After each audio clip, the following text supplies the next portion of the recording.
All right, y'all, problem number one, 55 kilogram box. All right, bam.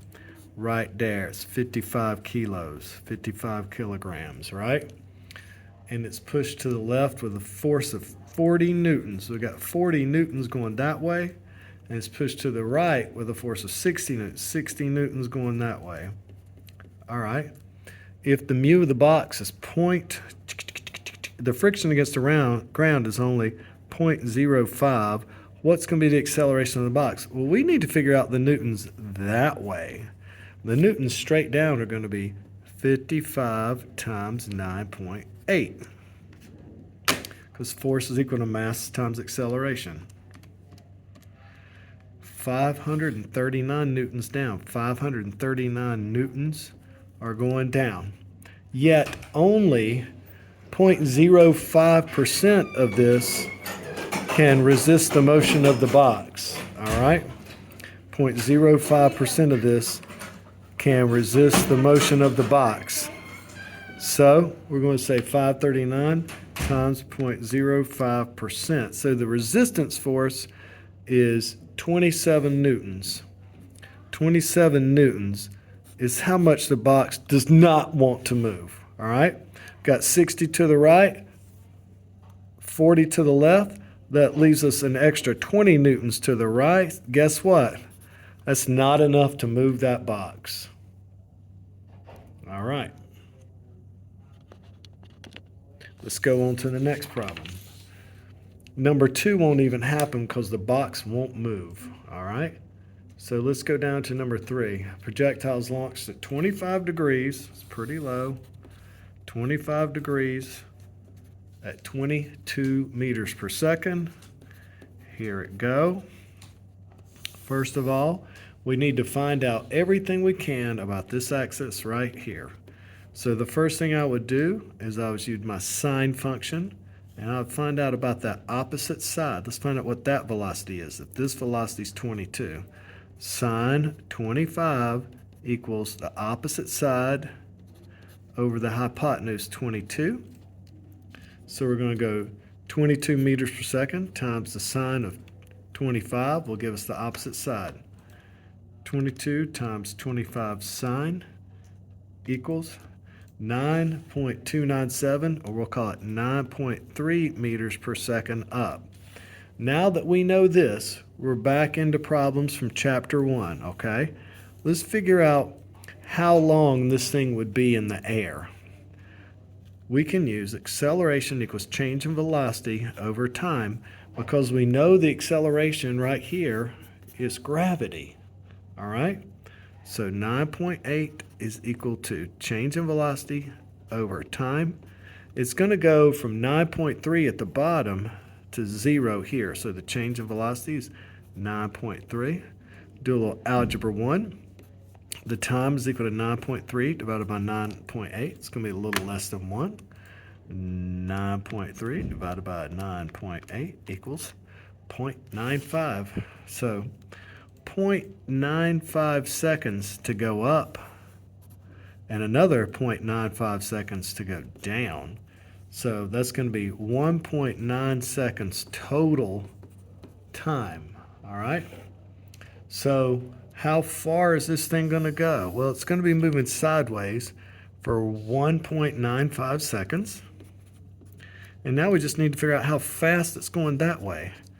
Well, we know the hypotenuse and the angle. We need the adjacent side this time. Cos 25 is equal to the adjacent side over the hypotenuse, which is 22. So 22 times the cosine of 25 will give us this velocity. 25 cos times 22 equals 19.94. So 19.9 times 1.95 seconds. 1.9 seconds. I did not mean to say 1.95.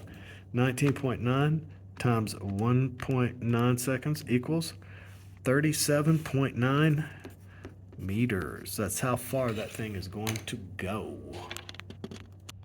So here's the next problem. This is number 4.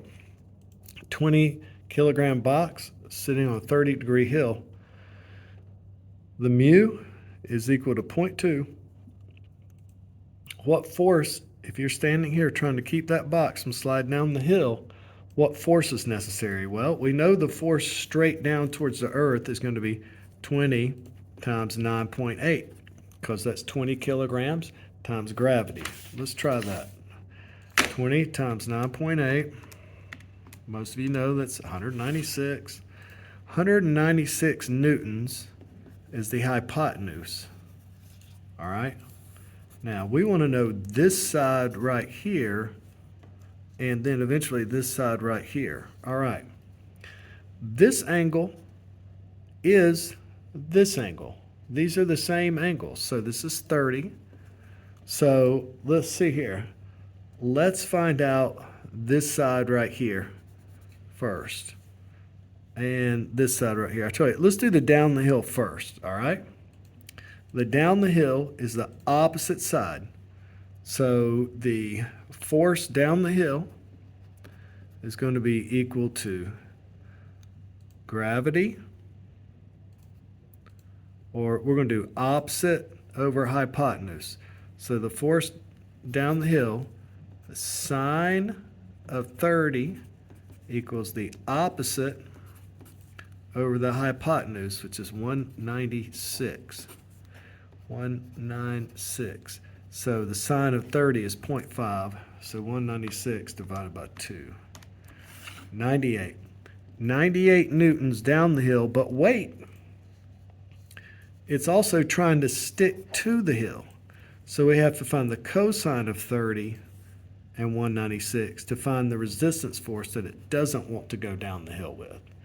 So 196 times the cosine of 30 times the mu is equal to the resistance force. And if you don't like the way this looks, I'll write it different later. So 196 times 30 cos times, what's the mu there?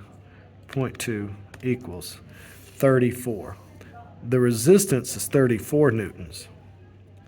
So 98 newtons is what it's trying to do. It's resisting with 34 newtons. So that gives us 64 total newtons left down the hill. All right?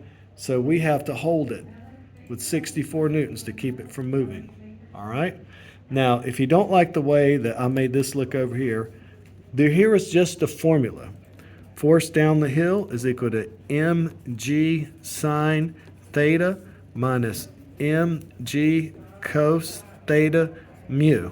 That's just a formula you can write down and learn and memorize, and it'll always work. Let's try number 5. If there's not friction, what is the acceleration of the box? Well, that's easy. The acceleration of the box down the hill, just the acceleration. If there's no friction, then this side of the triangle doesn't exist. All that's gone. In other words, what's the acceleration down a 30-degree hill? Acceleration down the hill is literally just gravity times the sine of 30. So 9.8 times 0.5. The acceleration down that hill is 4.9 meters per second per second. All right? Great, because there's no friction. Now, if the hill is 25 meters long, how long will it take it to get to the bottom? All right, if the hill is 25 meters long, how long will it take it to get to the bottom? Okay, so here's the box, and it's got to slide how far? 25 meters. Well, then let's just do this, the shortcut formula. XF equals 1/2 AT squared. 25 meters to the bottom. 1/2, our acceleration of 4.9 times t squared. That's how long it will take. Move this, we get 50 divided by 4.9 square root. I know I'm going fast, but you guys can take your time if you need to. 50 divided by 4.9 equals square root. Looks like it's going to take about 3.19 seconds to get there. I hope that helps, guys.